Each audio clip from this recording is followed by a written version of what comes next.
Welcome to Norris Geyser Basin. Now the parking lot was really crowded and full, and it looked like they were doing construction, so the overflow parking basically out here on the street. So that's what we're doing, parked out here on the street. Looks like they have a little alternate entrance just right here, so we were able to park right next to the trail to the geyser basin. We're gonna go walk some more geyser basins today and check that out. What do you think about the geysers? Want to go see some geysers? Yes, it's actually, I really like the geysers. I don't really take pictures of these geysers because I don't want to waste my film right now till I see something really cool.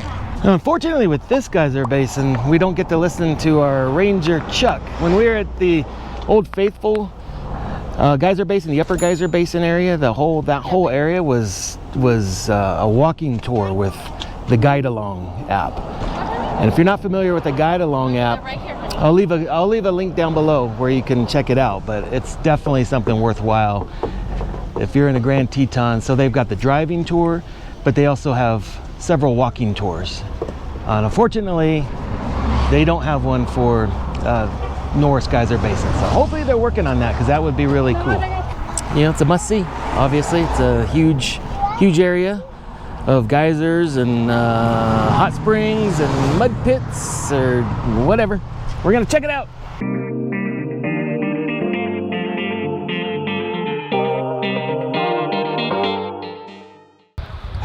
What did that say?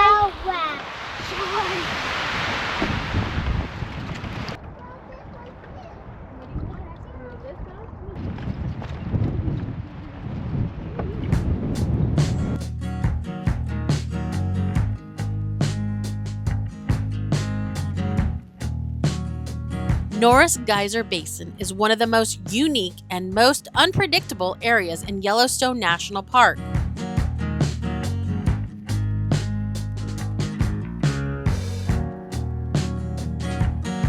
Sitting at the intersection of several major fault lines, this basin is also the hottest and most dynamic thermal area in the park.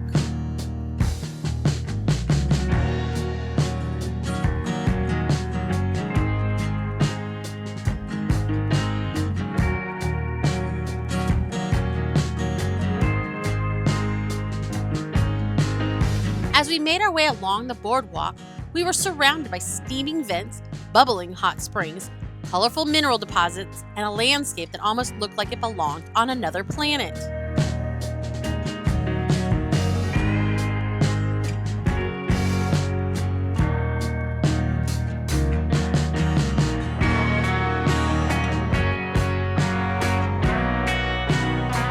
Norris is also home to Steamboat Geyser, the tallest active geyser in the world. Unlike Old Faithful, though, Steamboat doesn't follow a predictable schedule. When it does have a major eruption, water can shoot more than 300 feet in the air.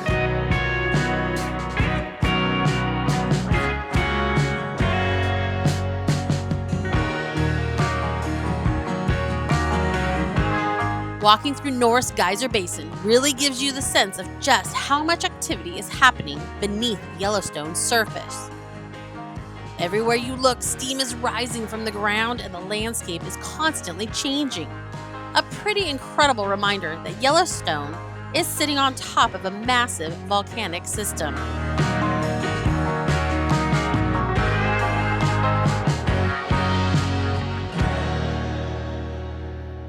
All right, what do we got going on here? Where are we? All right, we are at Norris Geyser Basin in Yellowstone.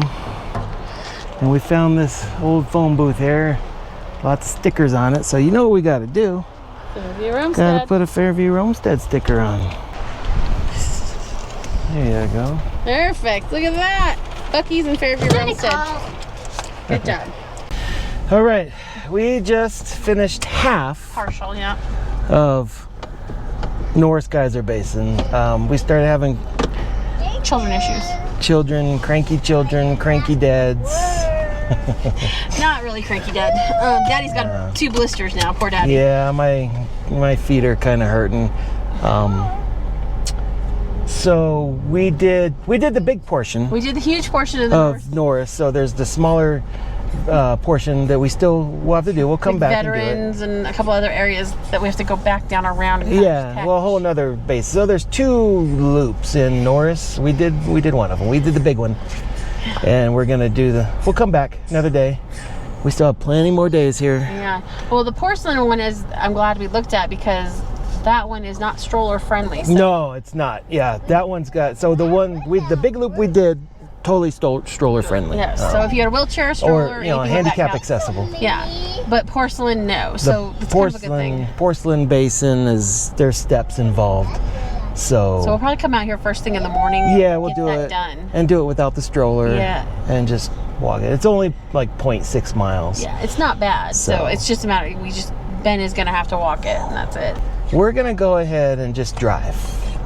We're gonna drive the upper loop and just get a lay of the land. Listen to our guide along, Ranger Chuck. Ranger Chuck, our guide along. We love him. We love listening to him. So we'll listen to him up and around the loop. We'll go through Mammoth Hot Springs and then Tower and then back down and see what there is to see.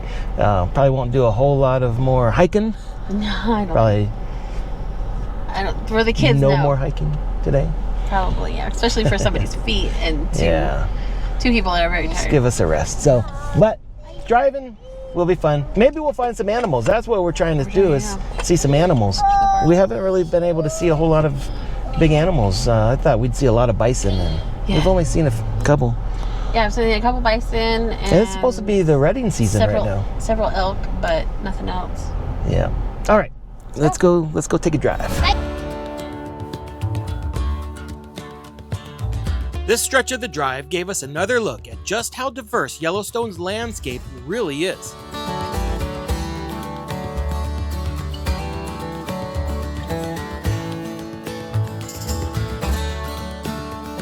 The road winds through forests, open meadows, and mountain scenery, with something new seemingly around every corner. And, of course, no drive through Yellowstone would be complete without keeping an eye out for wildlife. Along the way, we spotted several deer grazing near the road, and even caught a glimpse of an elk.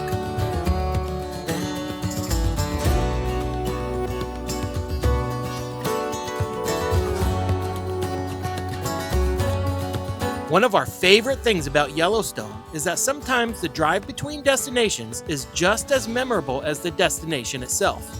With beautiful scenery and wildlife around every turn, there's always a reason to keep the camera ready.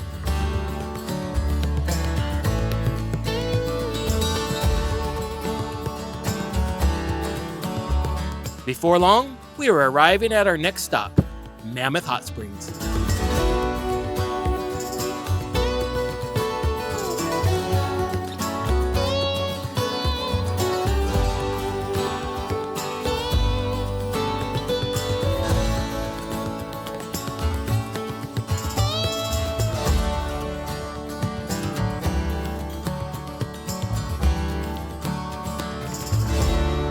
Where are we going? All right, well, we got word that the truck has now been fixed. So we're on our way back down to Jackson, Wyoming. It's a 2.5 hour drive from our campground. We were gonna spend the day, another day in Yellowstone driving around, but priorities are go get the truck and get rid of this rental that we're paying like $220 a day for. Luckily, it's Friday, and so it's done, so we didn't have to pay for the weekend. Warranty did cover it, which, Barely. should have, because why wouldn't it? But it was covered under warranty, so that's taken care of. We did have them change the oil and do the tire rotation. So we should be good to go for a little while. Hopefully we don't have any more issues with this truck. But I'm glad to get it back. So, and luckily we still have another week in Yellowstone, so we have plenty of time to check out Yellowstone and all that while we're. And now we get our truck back, so I'm happy about that. Are you enjoying Dolly Snow? I'm glad to have Dolly back because I hated driving that rental car, and she seems to be fixed for now. We're not far away from Did we, what did we learn about our situation? I don't know. Are you supposed to like double check torque on your wheels like all the time? I mean, who would have thought? Who would have thought that the wheel would fall off? I mean, it didn't fall off, but it came close. Ridiculous. I don't know how you're supposed to. First is controversy. Two climbers Didn't know that was a thing. Let me check my torque all the time on my wheels. We'll have to go on our manual and see. Eventually, if we go to federal prison it's because of him. What does that mean? I'm just teasing. What's federal? I'm checking out the petrified tree. I don't know. Is it scared? Is that what it is? Mommy's scared, Mom? Yeah. We're going to see the scared tree. It's turned to stone. Tree that turned to stone. That was a scared tree. They say 50 million years ago. Billion. Scared tree. We say several thousand years ago. There it is, a tree that has turned to stone. It doesn't look like turned to stone. It must have looked at Medusa or something.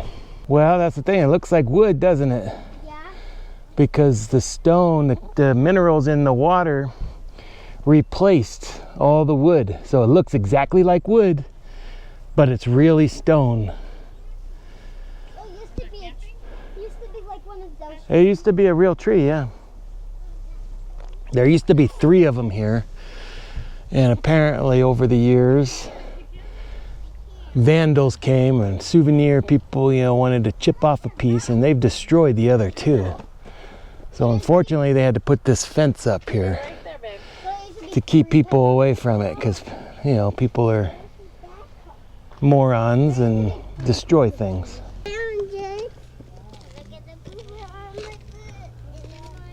All right, we're in the visitor center at Mammoth Hot Springs. This is our last one to get our stamp, so it's our final one, 5th one. Get our 5th stamp for Yellowstone. All right. Stamping the final stamp. Tap it interesting. Good job. Mammoth Hot Springs. Nice. Leaving Yellowstone Park. Go straight or park? You can't. Oh, can I go straight? It looks like you can go straight.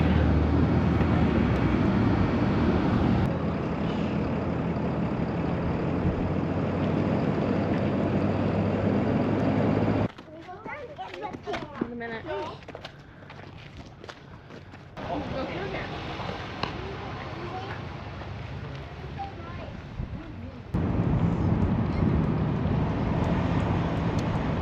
You just have to.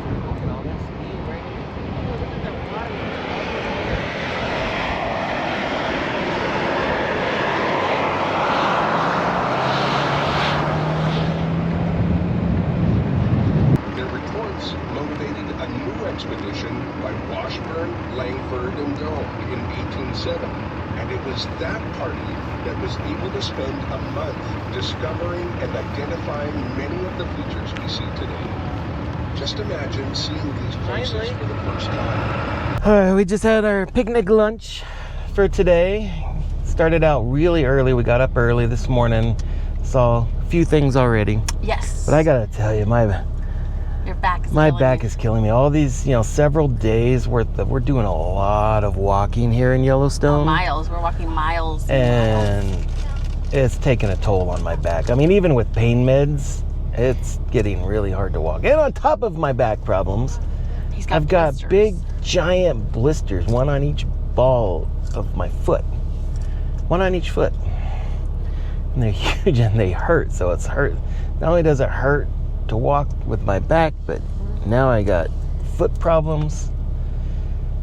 But we're in Yellowstone. So he's got to push through. I'm going to push through because we got so much to see. Because we're going to get up really early tomorrow for his birthday because, somebody has to have an early day. Well, tomorrow's big day. 53. Birthday for Glennie. Happy birthday to you. No, not yet. That's tomorrow. If I want to get out early. Yes. When it's like dark out. Just getting light. So we can see animals. Now, we did get to see a couple of animals. 2 bison so far. By being up early, but no, yeah. 4 bison. 4 bison. So that's the idea. Get up early so hopefully we can see some animals. All right, we're at the fountain paint pots, and this whole area, we've seen like 5 or 6 hats. I guess it's a windy area and a lot of people lose their hats, so there's like tons of hats all over the place in here. But this is a neat little area, as you can see right behind me here. There's hats in the picture. Got it, little mini eruption going on, pretty cool. You got Fountain Geyser right here. It's not doing anything right now. But that one over there, actively going. Oh, here's the one about to start up right here.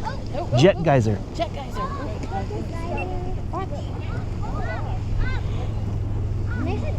Yeah, you can see. Look at it go. Look at that, Benny. Look at it. Look at the geyser. He's 10 years old, so he could probably walk.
Our final stop of the day was Lamar Valley, and there was one thing we were really hoping to see before leaving Yellowstone: bison. And Lamar Valley definitely did not disappoint. As we drove through the valley, we finally spotted them, huge herds of bison stretched out across the landscape, with what seemed like thousands of animals scattered throughout the valley.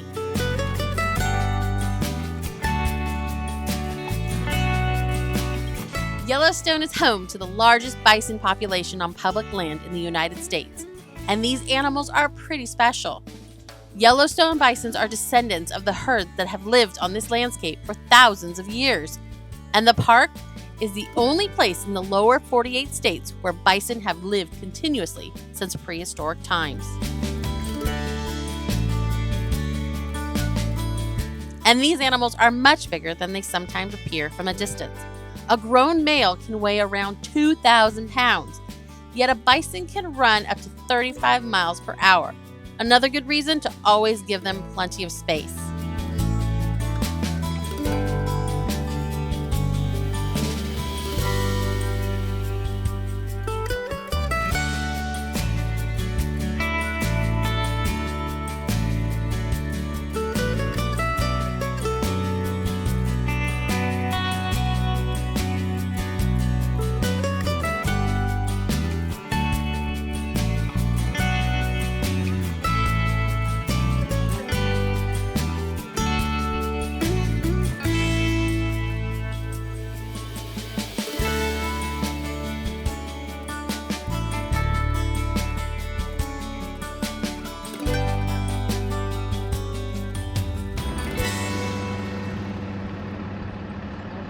But our bison experience wasn't over when we left Lamar Valley. On the drive back to the campground, we ran into several Yellowstone traffic jams, the kind where the bison are completely in charge. Entire groups wandered right into the roadway, stopping traffic in both directions. And they couldn't have cared less that there was a long line of vehicles waiting for them. They walked down the road at their own pace, occasionally stopping altogether, while the rest of us just sat there and waited. When you're in Yellowstone, the bison have the right of way, and apparently, they know it. After waiting all week to see them, getting stuck in a few bison roadblocks was a pretty incredible way to end our Yellowstone adventure. Good Friday morning. It is a beautiful day here. It's our last, we're done in Yellowstone. We just spent our 11th night here. We had a great time. We saw everything. Not really, but we saw mostly everything. The only thing we didn't do was some of the longer hikes and some bike rides and things like that. And we didn't go kayaking. I really wanted to go kayaking in Yellowstone Lake. We didn't get to do that. We lost a few days with the truck issues. Then we took a down day just to relax and just have a campground day. But for the most part, we were hit the ground running every morning. We were getting up at 4:35 a.m. to get out, and then we wouldn't get back until, gosh, sometimes 10 o'clock at night. So we spent full days here in Yellowstone, and I gotta say, it was absolutely amazing. Best thing we've ever done so far on our full-time travels was come to Yellowstone and spend 11 nights. So, but today's travel day, so we got to pack up and go. We only got about a 2.5 hour drive today to get to. We're going to Gray Bull, Wyoming, and so it's not too bad. So we're kind of hanging out here, taking our time. We'll checkout time here is 11 o'clock. We'll probably roll out around 11 o'clock. We only got a couple hour, 2.5 hour drive, so not a big deal. The first thing I got to do is I got to empty all of our tanks. So black tank first, and then I'll get the gray tanks emptied. And you know, Christy's working on the inside, I'm working on the outside. That's how we roll. That seems to work out perfectly for us, so that's what we're doing. So let's get these black tanks and gray tanks emptied up. Oh, by the way, yes, I have my coffee and dumping tanks in the morning. That's RV life, baby.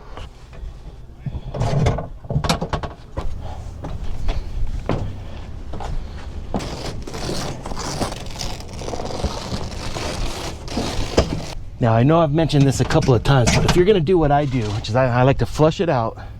So after I drain it, I'll flush it out. Then I'll close the black tank, turn the hose back on. Remember, whatever the capacity of your tank is, mine happens to be 52 gallons.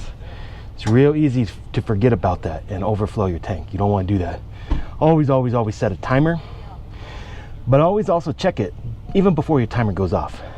Some campgrounds, like this particular one, has high water pressure and it'll fill up faster. So usually I set 10 minutes. 10 minutes is, you know, sometimes it takes 12 minutes, but sometimes it only takes 9 minutes or 8 minutes. So always keep an eye on it. It's real easy to overflow it. I've come close, and you don't want to do that. All right, so after 8 minutes, we're at 40 gallons. Right at 40 gallons. So we can go a little bit longer. So gotta go down to 2 minutes. That'll give me my 10 minutes. We'll see how we're doing. Now this is a 52 gallon tank. I usually like to stop at about 50 gallons. I mean, that's full enough. And that's usually 10 minutes is about right for that, but like I said, it varies. So at 50 gallons, I'll turn the water off. I'll flush it out. Open up the black tank and let all that water come back out, and that'll help flush the tank out. I always add back in, I've mentioned this before too, always add back in about 5 gallons. So after I flush it all out, I'll close the black tank valve, turn the flush back on and watch it. And I've got the meter on there, so at 5 gallons, then I'll turn it off. Now I know there's 5 gallons in there, and then I'll add my black tank treatment, which we're using liquefied. I think it's the best one that I've found so far. It's got a lot of good reviews. We haven't had any issues with it, so that's the one we're using for now. And we'll add that, and black tank will be done. And then I'll empty the grays. All right, we just added the 5 gallons in, so I'm going to tell Christy now that she can add the tank treatment, and that's that.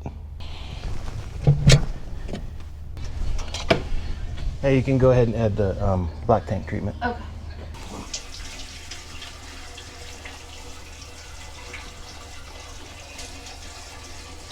I've lost the cat before, so we now don't trust Christy with cats.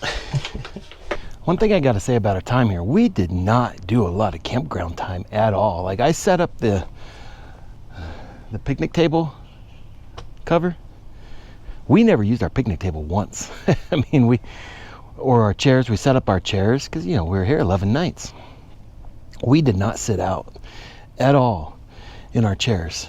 We just didn't have campground time. We were out exploring the whole time. So, you know, I mean, looking back, I kind of wish we had maybe some more campground days here where we could just kind of hang out in the campground, maybe do some grilling or something like that while we're here. But we didn't get that opportunity.